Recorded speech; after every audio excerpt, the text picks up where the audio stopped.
ओम शांति। मुरली की डेट है 4 में 83। मुरली का हेडिंग है सदा एक मत, एक ही रास्ते से एक रस स्थिति। रास्ता भी एक, मत भी बाबा की एक, हमारी नहीं। बाबा कहता है पर मत मन मत नहीं।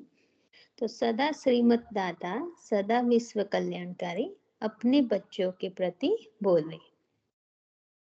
आज बाप दादा वतन में सर्व बच्चों के प्रति रूह रिहान करते मुस्कुरा रहे थे। किस बात पर? बाबा ने खुद ही कहा मुस्कुरा रहे थे, फिर पूछ रहा है किस बात पर? सभी बच्चे विश्व में चैलेंज करते हैं, मुक्ति जीवन मुक्ति का वर्षा सेकंड में प्राप्त कर सकते हैं। यह चैलेंज करते हो ना? वैसे अनुभव से देखो, दिव्य बुद्धि से जो हर ब्राह्मण को बर्थडे की गिफ्ट मिली है, ब्राह्मण नाम संस्कार हुआ और दिव्य बुद्धि की गॉडली गिफ्ट बाप दादा द्वारा मिली। तो बाबा कह रहे हैं दूसरों को हम चैलेंज करते हैं, राइट, कि सेकंड में मुक्ति जीवन मुक्ति का वर्षा ले लो। और बाबा फिर हमारे पुरुषार्थ को देख के बाबा को हंसी आ रही थी। अभी बाबा क्या कह रहे हैं आगे हम देखते हैं। बाबा कहता है नामकरण ब्राह्मण नाम संस्कार हुआ और दिव्य बुद्धि की गॉडली गिफ्ट बाप दादा द्वारा मिली। उस दिव्य बुद्धि के आधार पर सोचो, ज्ञान भी सेकंड का ही है। बाबा कहता है ज्ञान भी सेकंड का है, रचयिता और रचना का, अल्प और बे। और योग भी सेकंड का है, मैं बाप का, बाबा मेरा। तो दिव्य गुणधारी बनना यह भी सेकंड की बात है। देखो बाबा अभी गुण की भी बात कर रहे हैं। बाबा कहता है ज्ञान योग फिर धारणा दिव्य गुणों की। तो बाबा कहता है दिव्य गुणधारी भी बनना यह भी सेकंड की बात है, क्योंकि जैसा जन्म जैसा कुल वैसी धारणा स्वतः और सहज होती है। ईश्वरीय कुल है तो गुण अर्थात धारणाएं भी ईश्वरीय होगी ना। ब्राह्मण जन्म ऊंचे ते ऊंचा जन्म, तो धारणा भी ऊंची होगी ना। तो धारणा भी सेकंड की है, जैसा बाप वैसे बच्चे, और सेवा भी सेकंड की बात है। अनुभवी बन, खजानों के अधिकारी बन, बाप का परिचय देना है। जो अपने पास है वह दूसरों को देना सेकंड की बात और सहज बात है। तो बाप दादा देख रहे थे कि सेकंड की बात में इतना समय चलते हुए, चाहे 2 मास के ब्राह्मण है व बहुत समय के ब्राह्मण है, ब्राह्मण अर्थात सेकंड में वर्षे के अधिकारी। बाबा ने ये पूरा चारों सब्जेक्ट, बाबा कहता है सेकंड में आप कर सकते हैं, और दूसरों को भी हम बताते हैं कि सेकंड में मुक्ति जीवन मुक्ति। तो भी बाबा कह रहे हैं कि आपके लिए भी सेकंड का ज्ञान योग धारणा सेवा। तो बाबा कहता है तो सेकंड के अधिकारी फिर अधीन क्यों बन जाते हो? बाबा कह रहा है सेकंड में हम बन सकते हैं, तो फिर हम अधिकारी से अधीन क्यों बन जाते? क्या अपने अधिकार के स्थिति रूपी सीट पर सेट होना नहीं आता? कल भी बाबा ने पक्का कराया था ना, हम मास्टर रचयिता की सीट पर से निकल जाते तो बाबा कहता है माया बैठ जाती है। तो आज भी बाबा कह रहा है सीट क्यों छोड़ते हो? तो अधिकार, तो अपने अधिकार की स्थिति रूपी सीट पर सेट होना नहीं आता। आराम की सीट को छोड़ हलचल की बेआराम में क्यों आते? सीट छोड़ते क्यों जो बार बार सेट होने की मेहनत करते? बाबा हमें कह रहा है हमें स्मृति की सीट छोड़नी नहीं है, जो हमें फिर मेहनत करनी पड़े। सीट से उतरे और सर्व शक्तियों की प्राप्ति गई। जैसे ही हमने अपनी पोजीशन छोड़ी, बाबा कहता है सर्व राइट्स आपका चला गया, शक्तियां प्राप्त हुई, वो चली गई। श्रेष्ठ अर्थात स्थिति पर सेट होने से अधिकारीपन की अथॉरिटी है। हमारी सत्ता कब है अथॉरिटी? जब हम स्थिति पर सम्मान की कोई भी स्मृति में स्थित है।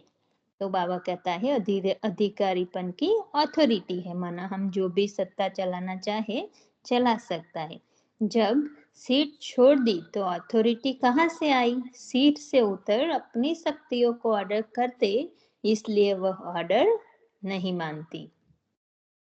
अगर हमें हमारी शक्तियाँ बाबा कहता है यूज़ करनी है, तो पहले तो हमें स्वमान में स्थित होना है। मैं कौन और मेरा साथी कौन अगर याद है, तो बाबा कहता है आप फिर शक्तियों या कमी कमजोरियों पर हम विजय प्राप्त कर सकते हैं।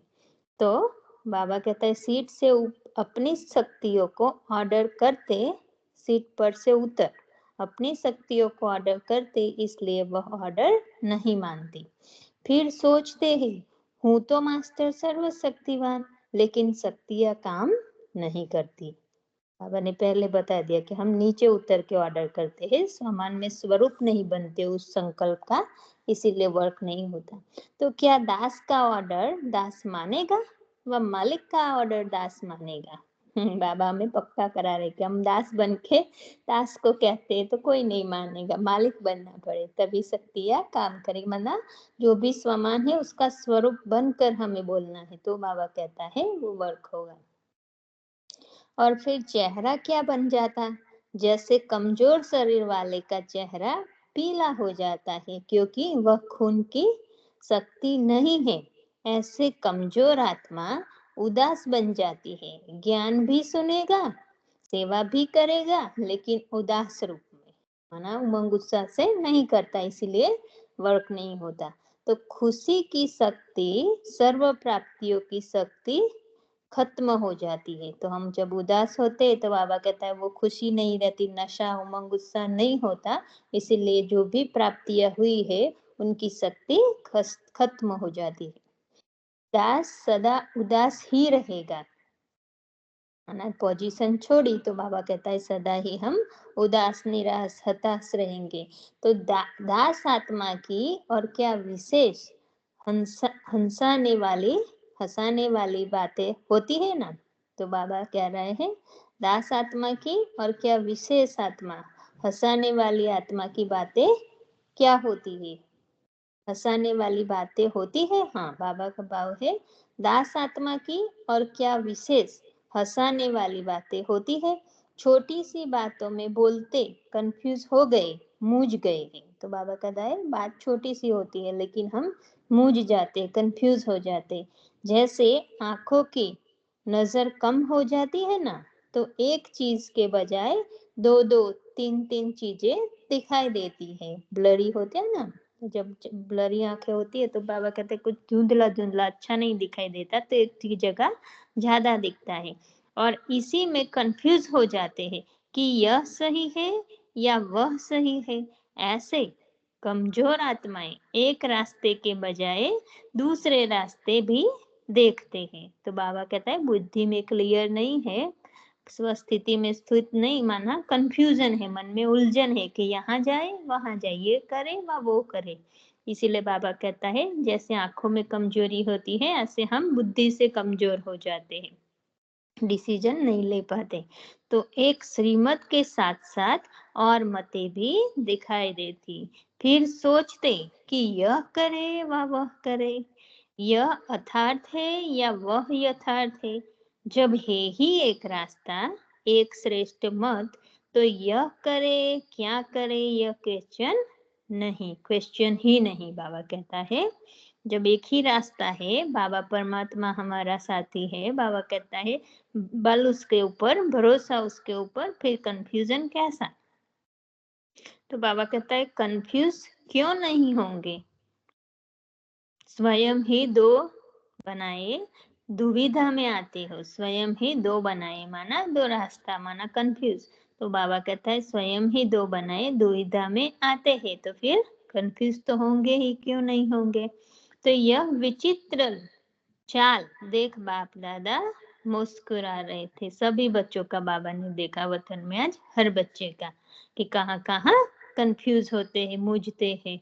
तो इसीलिए बाबा को हंसी आ रही थी कि दूसरों को हम कहते हैं कि सेकंड में मुक्ति, जीवन मुक्ति, विश्व की आत्माओं पर स्वयं कंफ्यूज रहते हैं। सभी चारे सब्जेक्ट सेकंड के, बाबा कहता है।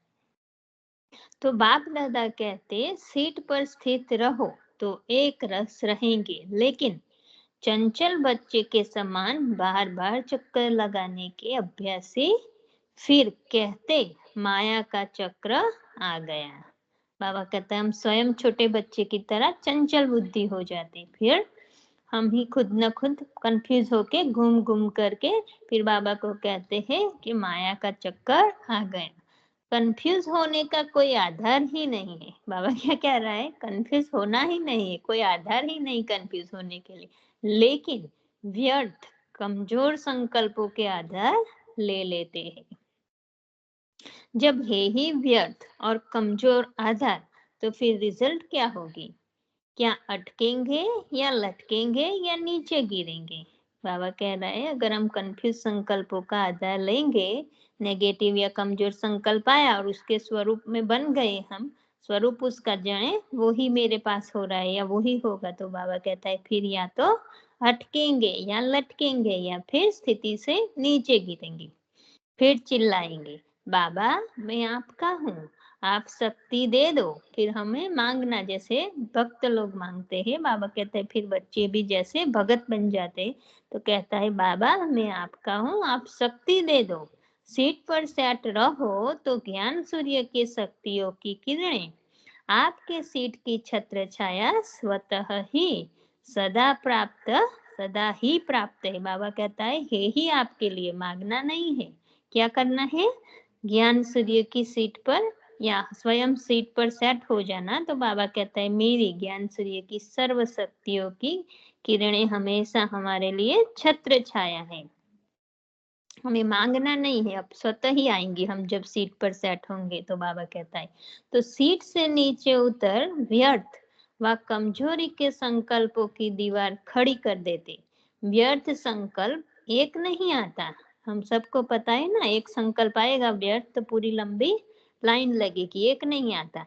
एक सेकंड में एक से अनेक संकल्प पैदा हो जाते और इसी से अनेक ईंटों की दीवार बन जाती। माना बाबा कहता है अपने ही आपको हम जैसे एक पिंजरे में डाल देते हैं व्यर्थ के कंफ्यूजन के संकल्पों से, तो जैसे हमारे लिए हम पिंजरा बना देते हैं जो बाहर निकल ही ना सके। इसलिए ज्ञान सूर्य की शक्तियों की किरणें पहुंच नहीं सकती। बाबा कह रहा है हम दीवार संकल्पों की खड़ी कर देते हैं व्यर्थ, इसीलिए फिर कहता है कि मेरी किरणें बाबा की हमें मदद नहीं कर सकती। और फिर कहते मदद नहीं मिलती, शक्ति नहीं आती, खुशी नहीं आती, व याद नहीं रहती नहीं, याद रहती नहीं। आ ही कैसे सकती? बाबा कहता है आ ही कैसे सकती? तो बाप दादा पुराने नए जो ऐसा खेल करते हैं उन्हों का खेल देख मुस्कुरा रहे थे। भगवान की ये विशेषता है कि वो हमें पर्सनल नहीं कहता, क्योंकि हम दिल शिकस्त और ना हो जाए, इसीलिए बाबा मुरली में कह देता है। बाबा कहता है, कल परसों भी कहा ना बाबा ने कि बाबा बताएगा तो सही ना, मुरली में हम करते हैं तो वो चार्ट वाली बात। तो बाबा कहता है मैं पर्सनल नहीं कहूँगा, तो यहाँ भी बाबा क्या कहता है, जो भी पुराने नए जैसा जो ऐसा खेल करते हैं उन्हें उन्हों का खेल देख बाप दादा मुस्कुरा रहे थे। सेकंड की बात को इतना मुश्किल क्यों बना दिया है? एक रास्ता एक मत, उसको छोड़, मन मत पर मत उसको मिक्स क्यों करते हो? अपने कमजोरी के बजाय अपनी कमजोरी के बनाए हुए रास्ते, ऐसे तो होता ही है, ऐसा तो चलता ही है। इन रास्तों को स्वयं ही बनाए, फिर स्वयं ही भूल भुलैया के खेल में आ जाते हो। पता है ना सबको, भूल भुलैया का खेल, कोई भी रास्ता नजर नहीं आए, जहाँ जाए वो जैसे शीश महल होता है ऐसे, तो फिर कहीं पर भी हमें सही रास्ता नहीं मिलेगा। तो बाबा कहता है हमें व्यर्थ उलझनों को बाबा को समर्पित कर कहीं कंफ्यूज नहीं होना, मंजिल से दूर हो जाते। ऐसे करते क्यों हो? बाबा पूछ रहे हैं। बाबा कहते हैं ऐसे करते क्यों है? यह सोच रहे हो जाता है, करते नहीं है लेकिन हो जाता है। होता भी क्यों है? बीमारी क्यों आती है? बाबा भी, कोई बच्चे कहा होगा बाबा मन ही मन बाबा को कि बाबा करते नहीं हो जाते हैं मतलब हम अधीन बन गए हैं। तो बाबा फिर उसका रिप्लाई कहते हैं कि होता भी क्यों है, बीमारी क्यों आती है, बेपर सॉरी बद परहेज व कमजोरी से, माना हम अच्छी तरह परहेज नहीं करते शरीर की या खाने की ध्यान परवाह नहीं करते, इसीलिए बाबा कहता है बीमारी आती है, कमजोरी आती है। वह यह कहेंगे कि बीमारी आ जाती है। बाबा फिर वही बात बच्चों को अपनी भाषा में समझा रहे। बाबा कहता है फिर कहेंगे नहीं, बीमारी आ जाती है। न कमजोर बनो, न मर्यादाओं की परहेज से व मर्यादाओं की लकीर से बाहर आओ। बाबा ने जो हमें श्रीमत दी है, बाबा कहता है अगर उन्हीं के अंदर रहेंगे तो फिर कोई बीमारी मन की या शरीर की नहीं आएगी। अभी तक यही खेल करने हैं नहीं, बाबा पूछ रहा है कि अभी तक यही खेल करने हैं। विश्व कल्याण के ठेकेदार इतने बड़े ऑक्यूपेशन वाले और यह बच्चों के खेल खेलते, यह कब तक? बाबा भी वंडर खाता है। बाबा कहता है कब तक ये खेल करेंगे, क्योंकि आपका ऑक्यूपेशन कितना बड़ा है, स्वयं पूरे विश्व को पलटना है। बाबा कहते हैं परिवर्तन करना है, उनके ठेकेदार है हम सभी बच्चे। तो बाबा कहता है इतना बड़ा ऑक्यूपेशन हो के भी बच्चों जैसा खेल कब तक करेंगे। विश्व आपका इंतजार कर रहा है कि शांति के दूत आए कि आए। दुनिया वालों में ये भेद है कि हम भगवान के बच्चे फरिश्ते शांति के दूत आए कि आए। हमारे देव ऊपर शांति की आशीर्वाद व कृपा करने के लिए आए कि आए। सभी ये सब मानते हैं, अंदर से सोचते हैं, इसीलिए बाबा वो बच्चों की बात हमें बता रहे हैं। जोर जोर से चिल्ला के घंटियां बजाते, कभी तो चिमटे भी बजाते हैं, नगाड़े भी बजाते हैं, आओ आओ करके पुकारते हैं। भक्ति में करते हैं ना सब भजन कीर्तन आवाज से, तो बाबा वो बता रहे हैं आओ आओ करके पुकारते हैं। ऐसी देव आत्माएं अगर अपने बचपन के खेल में रहेगी तो उन्हों की पुकार सुनेगी कैसे? बाबा कहते हैं हम ही अगर बच्चे जैसा खेल करेंगे तो दूसरों को हम कैसे मदद कर पाएंगे। इसलिए पुकार सुनो और उपकार करो। जो भी अन्य दुखी आत्माएं विश्व में है, जो बाबा के बच्चे हैं परंतु बाबा को नहीं पहचानते, तो बाबा कह रहा है उनको हमें मदद करनी है, सुनना है उनको, उनकी दुख दूर करनी है, उपकार करो। समझा क्या करना है? अच्छा, बाप भी समय का ख्याल रखता, आप लोग नहीं रखते। माना बाबा के टाइम अनुसार समय हो गया मुरली का ज्यादा, बाबा कहता है बाप भी समय का ख्याल रखता है। भगवान जो समय के पार से आता है, उनको भी समय की कि बच्चों का भी इतना ही बैठ सकते हैं। बाबा को परवाह है समय की, लेकिन बच्चे तो बाबा कहता है आप लोग नहीं रखते समय की वैल्यू। ऐसे सदा श्रेष्ठ समझदार, सदा एक मत एक रास्ता पर चलने वाले, एक रस स्थिति में स्थित होने वाला। एक रस माना स्थिति में कभी उदासी, कभी निराशी, कभी बहुत उत्साह, ऐसा नहीं। बाबा कहता ऊपर नीचे नहीं, रस सदा एक रस हो, माना स्थिति एक रस बाबा के जैसी। बाबा कहता है एक रस स्थिति में स्थित होने वाले, सदा सेकंड के अधिकार को स्मृति में रख समर्थ आत्मा रहने वाले। अगर अधिकारी स्मृति में होंगे तो ही बाबा कहता है हम समर्थ रहेंगे।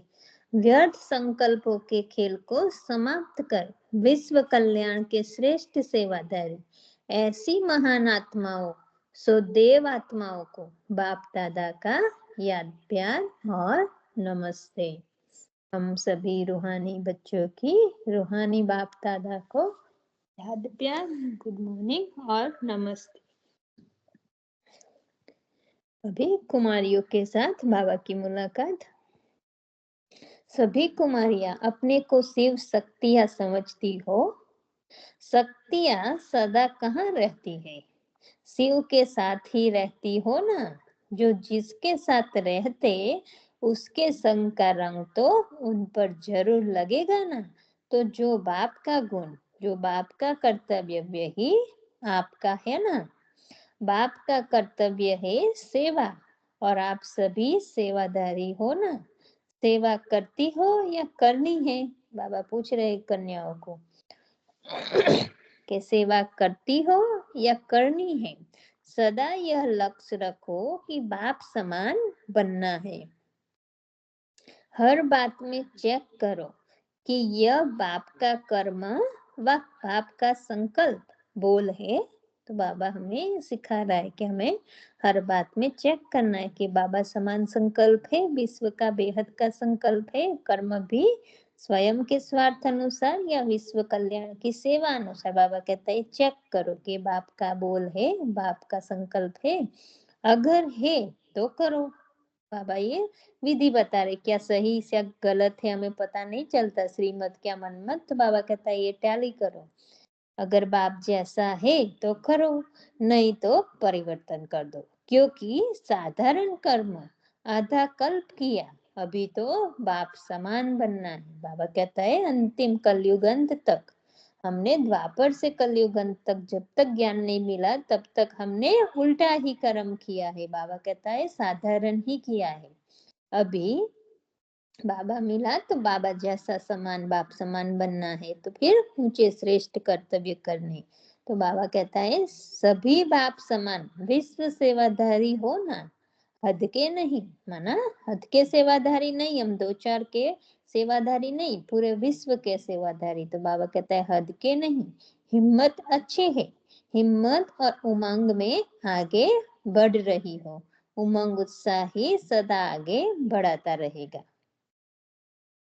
सदा उमंग और उल्लास में रहने वाले हर बात में नंबर 1 होंगे।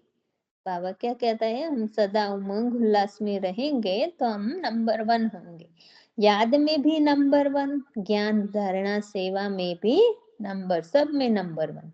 ऐसे हो, बाबा पूछ रहा है ऐसे हो नंबर 1 उमंग उत्साह वाले घरों में कैसे रहेंगे। माना बाबा कहते हैं लौकिक घर में आप बच्चे कैसे रहेंगे, तो बाबा कन्याओं को कह रहे हैं बाबा के घर में आ जाओ, निर्बंधन होंगे ना। सभी कौन हो, पिंजरे के पंछी हो या स्वतंत्र पंछी, कल भी बोला था ना, पिंजरे की मैना हो या उड़ता पंछी। पढ़ाई का पिंजरा है, माँ बाप का पिंजरा है। बाबा कहता है कौन सा पिंजरा, माना लौकिक पढ़ाई भी अभी बाकी है या फिर माँ बाप के बंधन में बंधे हो। बाबा कहते हैं कौन सा पिंजरा है, पढ़ाई का पिंजरा है, माँ बाप का पिंजरा है ऐसे पिंजरों में बंधने वाली को नंबर 1 कैसे कहेंगे। अभी निर्बंधन हो जाओ, माना बाबा के बन जाओ, समर्पित हो जाओ। बाबा कहता है कोई भी बंधन में नहीं रहो। जो शक्तिशाली आत्माएं होगी उनके आगे कोई भी कुछ कर नहीं सकता।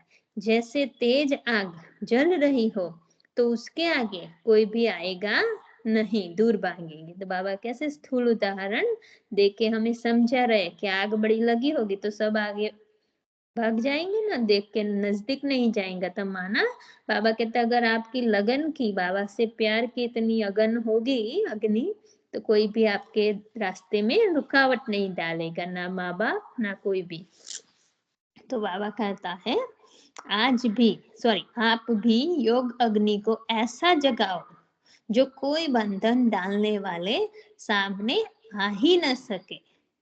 बाबा कैसे सिखाता है, बाबा कहता है बाबा के साथ इतना प्यार और लगन हो, योग अग्नि ऐसा हो तो कोई भी बंधन डालने वाले सामने आ ही न सके।